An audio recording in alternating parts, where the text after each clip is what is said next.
Hi you guys, welcome back to my channel. It's been a really long time since I've done a sit down video. Today I'm going to be sharing more about my keto lifestyle and my 22, now 23 pound weight loss since the week before Thanksgiving. Okay, I get so many questions on my keto lifestyle, what my macros are, what my calories are in a day.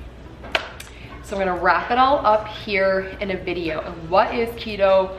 How do I sustain it? Why do I do it? All of the things. So we're just gonna hop right in. Okay, so what's keto? What is the ketogenic diet?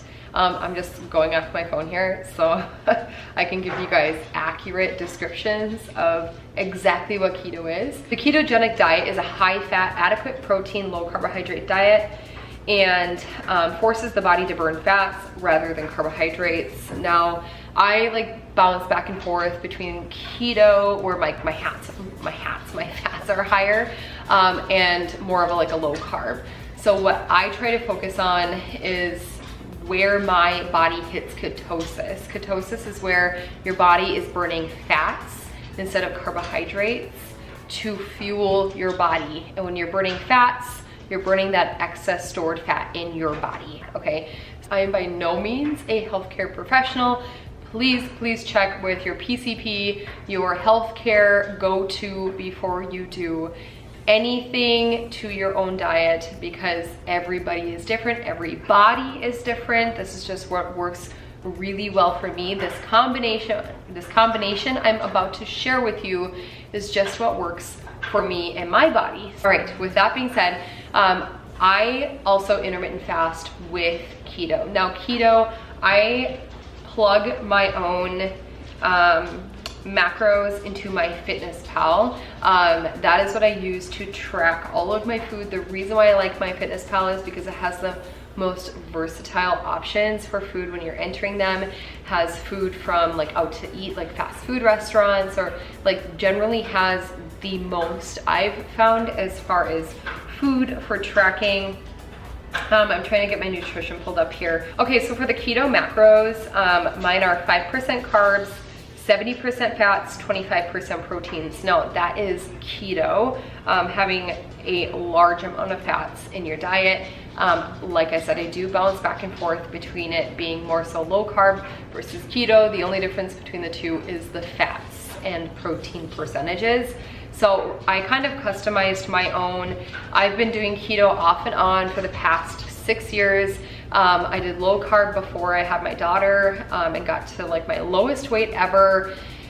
And then I gained 100 pounds with my daughter because pregnancy is just very hard on my body.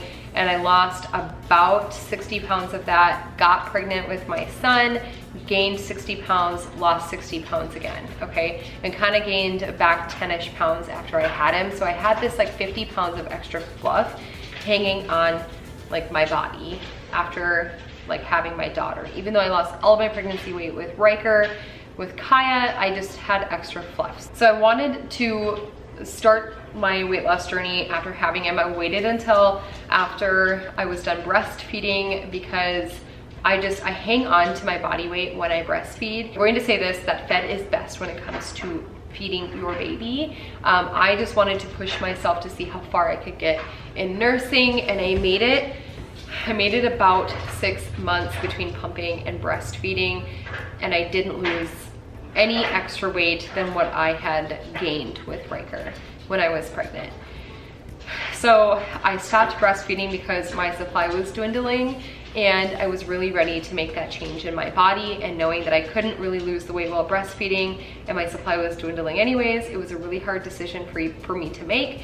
And I switched over to formula, and to be honest with you, once I switched over to formula, I felt so much better. I felt like I had so much more freedom and that I could work out and I wouldn't have to worry about my supply dropping, all of these things, all of this mental stress that went along with breastfeeding. I felt so much better. You're supposed to love breastfeeding, and I do love breastfeeding, but when it came to pumping, I had to do that because at the time I was still working outside of the home. So I go to, my dog is down here sneezing and walking around. Yes, I know. Are you such a needy boy? That is a needy boy. Oh, just, no, don't do that, don't do that. Okay, So once I switched over to formula, I felt so much better. I had so much more freedom, and I was able to lose that weight that I wanted to lose. Now, this was back, so I really started kicking it up last December. I'd been trying to kind of work out, and I was cutting out some carbs, and I just kind of like yo-yoed. And then come January, I took it a little bit more seriously. I lost 10 pounds. And then like during the summertime, I went to Weight Watchers because I wanted to try and eat more normal foods, because carbs are not a bad thing. And I say that all the time. Carbs aren't a bad thing. I just find that my body reacts the best to low carb and keto. And then I started, like during that Weight Watchers journey, I started to incorporate anti-inflammatory foods, and I was trying to be dairy-free, gluten-free, all the things, because I have like eczema and sensitive skin. So I was trying to eliminate some of those more like inflammatory foods, which I've had such an amazing journey with so far.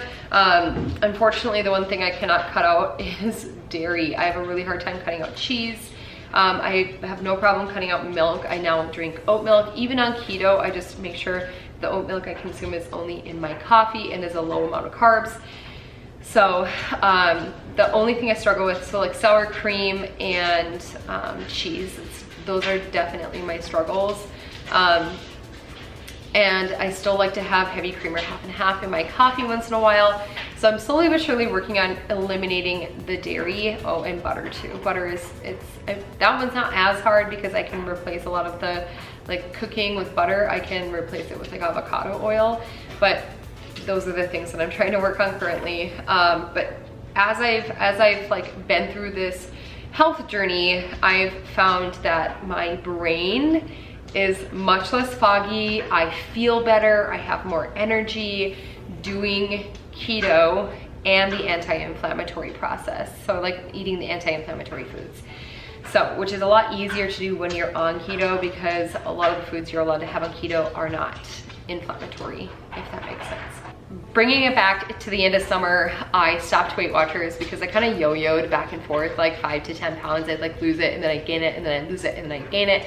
And like, I live in Minnesota and we go to the lake like every weekend. So of course I'm having like some White Claws and some beer and like hanging out like at the, like around the bonfire at night after the kids go to bed. It's like what we do. And I feel like that was a lot of the reason why I couldn't lose the weight. But now I probably have drinks like once a month. And when I do have drinks, I make sure that they are keto friendly. So like still having my claws, like my seltzers, my favorite seltzer, flavor wise is Press. I love Press seltzers. And I just found a new one as well that I really like. I can't remember the brand of it, but I just make sure that the carbs are super low. I will be sharing a couple of keto drinks and foods and things like that in some videos coming up. I'm making some keto margs, which I'm gonna share that recipe over on my TikTok tonight, and a keto like champagne drink, like kind of, not a mimosa, but just like a fancied up champagne drink, because I need my champagne to have a little splash of something in there. So I'm gonna show you a little trick that I got. Anyway, I only have drinks like once a month. And recently, I would say about a month ago, when I really kicked it up, so that week before Thanksgiving, I was like, you know what? I am going to really focus in on my weight loss. So I did 3 things. I stayed on my keto, okay? I cut my calories to 1,500 calories, because the biggest and most important thing to losing weight is being in a calorie deficit. No matter what kind of diet you are on, a calorie deficit is the most important. So again, keto, calorie deficit, so I'm at 1,500 calories, and then I combined it with intermittent fasting. So I fast on a 16-8 schedule, which means I do not eat for 16 hours of the day, and I have an 8-hour eating window approximately. So I try to push myself to noon, because I'll have dinner at like 5 and have a snack at like 7:30, 8 o'clock. But by 8 o'clock, I am done eating. If I start to eat earlier, okay, so say like, because some days I am starving in the morning, like maybe I'm getting my period, like whatever, hormonal stuff, I'm starving in the morning or hungover, okay, I will break my fast at 10, and then I just make sure that I'm done eating by 6 p.m. So all of my meals get pushed up. That has worked very well for me. I track everything that I put in my mouth on MyFitnessPal, and now it's just I've become more of like a creature of habit. So I know how many carbs and calories, etc., are in certain items. The biggest thing for me is weighing my food out. So making sure that the amounts that I'm putting into MyFitnessPal are truly, honestly, the amounts that I'm putting into my mouth. So I have a food scale, and I will use that to weigh out my wings because it's like one of my go-tos on keto. I have wings for lunch almost every single day. Even when it comes to like cream cheese, I love cream cheese and green peppers. It's like one of my go-tos. But I will make sure that I weigh out my cream cheese on the scale. And then same with any kind of like meat. So say we're having roast beef for dinner, I will make sure I weigh it out, like everything. I just make sure I weigh it out so that I have an exact measurement going into MyFitnessPal. Helps me track those calories a lot better. And then I just recently got an Apple Watch so that I can cancel out like my steps. So if I'm burning calories or exercising, maybe I need a little bit more to eat for that day because I have worked out. So that is synced with MyFitnessPal. My Apple Watches and my like exercising and my steps are synced with that, so that it shows me how many calories I've burned from walking and from working out. So that if I need like an extra snack or two, I can figure that in. So nice. But some of my go-tos, so I hope like that in a nutshell, okay? That in a nutshell is what I do. I intermittent fast until noon every single day, and I am done eating by 8 p.m. Usually by 6 or 7 I'm done eating. And then my calories I keep at 1500, and I just focus on my net carbs, and which is about 20 to 30 net carbs per day. And then my fats, I just make sure that a lot of the fats that I'm incorporating, I try to do a lot of guacamoles, a lot of nuts. I have been doing a little bit more cheese lately. Eggs are really, really great for a source of protein and fat. Avocado oil is a good one. If you're going to use oils, I try to take it a little bit lighter on the oil side. And then of course, if you are not dairy free, you can incorporate half and half or whipping cream into your diet to kick up your fats. There's also things called fat bombs. I try not to just like consume like butter in whole. The other really great way to get your fats in is to have chicken thighs with like the skin on, or have a fattier meat. I do try and do a combination of this. So if I have chicken thighs for dinner, maybe for lunch I'm having like ground turkey keto soup, one of my absolute favorites. Or if I have chicken wings for lunch, which are high in fats, I will make sure for dinner that I'm maybe doing a little bit leaner of a meat.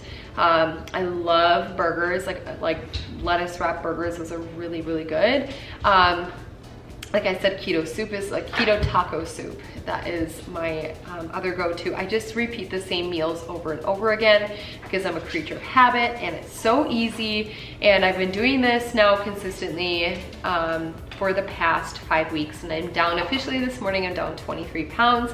And I even took off 4 days for Thanksgiving, and I took off 4 days for Christmas, where I ate whatever I wanted to over those 4 days. I let myself indulge in the treats and the snacks that I had been kind of holding out on. So yeah, it's really worked for me in my body. I hope that answers a lot of your guys' questions and what some of my go-to meals are. I have iced coffee every single morning, and I try not to add any half and half or creamer or oat milk, nothing. I try not to add anything to it because research has shown that like adding anything to your coffee can break your fast, okay? And I love black coffee now, iced black coffee. I'm not super keen on like hot black coffee, but I can drink iced black coffee with a little bit of cinnamon. I don't know if that breaks your fast or not for sure, but I do. That's what I do. It's usually like black coffee, black iced coffee, and I drink a ton of water during the day, a ton. And then I take my supplements with my lunch at noon, which usually, again, my lunch is chicken wings with ranch. That's what I have almost every single day. And then I have a snack in the afternoon, which is usually like a green pepper with some pepperoni and cream cheese, or like Lock and Cow cheese, or guacamole. I've got guac sitting over here. If I'm trying to be more dairy free that day, I'll just dip it in guac or eat it plain with a little bit of everything bagel seasoning. It's so good. And then for dinner, we just mix it up. We try to just do like meats and vegetables to keep it easier. But I am constantly coming up with new recipes, and so I will share those with you guys here over on Instagram Reels and over on TikTok. It's so easy for me to put like recipes together over on TikTok because they're quick 1-minute videos where it really just gives you a snapshot of like what that recipe entails. So easy to follow, and I know I get a lot of my ideas from TikTok as well. So if you want more keto eating ideas, head over to my TikTok. I'll have it linked down below. And if you have any questions for me, leave it in the comments down below. I know that this is a super different video for me, but just because I've been getting so many questions in regards to my keto and like exactly what it entails, I had to address those questions, and I'm bringing them here for you guys. I hope that this helped you. I hope this broke it down a little bit more for you. It's so easy, especially when you're using a food tracking app like MyFitnessPal. You can see where you're at as far as your macros and your calories every single day. And again, just stick to your low carb foods. And if you need to work more fats in, then you can work more fats in. So when you're first starting out, that is one of my biggest tips for you, is just focus on your net carbs, okay? Make sure that you're eating clean. Like, I still eat carbohydrates. The carbohydrates I eat, I love vegetables, and I think that vegetables are so good for you. And then there's like a lazier, or there's like, so I try to eat more of like a clean keto, and sometimes I'll do more of like a lazy, or like they call it dirty keto. So you can have like a low carb tortilla. It's not exactly gluten free, but it still keeps you in ketosis because it's low carb enough. All right, the last thing I want to leave you guys with in this video is how to calculate your net carbs. That was one detail I forgot to include earlier. Net carbs are basically where you take your carbohydrates and you subtract the fiber, and that leaves you with your net carbs. For example, you ate 37 grams of carbohydrates today, but you had a total of 10 grams of fiber. Your net carbs for the day were 27 net carbs. And if you're at a goal of 20 to 30 net carbs a day, that's perfect. That is absolutely perfect. So just try eating more high fiber foods. Avocados are like a keto, like, go-to. Those are so good. If you're not super keen on avocados, I didn't used to be until I learned how to truly like cook with them besides guac. And one of my go-tos right now, is scrambled eggs with half an avocado and some sriracha on top. It's so good. And when you're on keto as well, everything bagel seasoning goes on everything, guys. It's so good. Okay. All right, this is needy boy. He must need to go potty outside. Do you need to go potty? Is that what's happening? Okay. All right, you guys, that is gonna wrap it up from me for today. Again, if you have any questions, leave it in the comments down below. I'll get back to you as soon as possible. If you wanna see more keto stuff, I will be uploading once a week, kind of like a cook with me, just to keep it like in the same genre on my channel. I'll be doing a cook with me, but like more so keto cook with me, and then giving you guys weight loss updates during those keto cook with me videos. And then in the meantime, if you want to see some super quick and easy keto recipes, head on over to my TikTok and Instagram, because I upload that stuff every single day for you guys. So anyways, I will see you on Monday for a day in the life vlog. Happy New Year, happy 2021. Thank you for the most amazing year ever. I'm just like so emotional. This year was a good year, okay? It sucked, it was a good year though, okay? Focus on the positives, because they will inspire you. If you focus on the negatives, they will consume you. So, gonna leave it there for you guys. Of course, I'm getting emotional. I'm gonna go curl my hair, and I'm gonna get ready for some keto marks tonight. Happy New Year's, okay? Bye guys.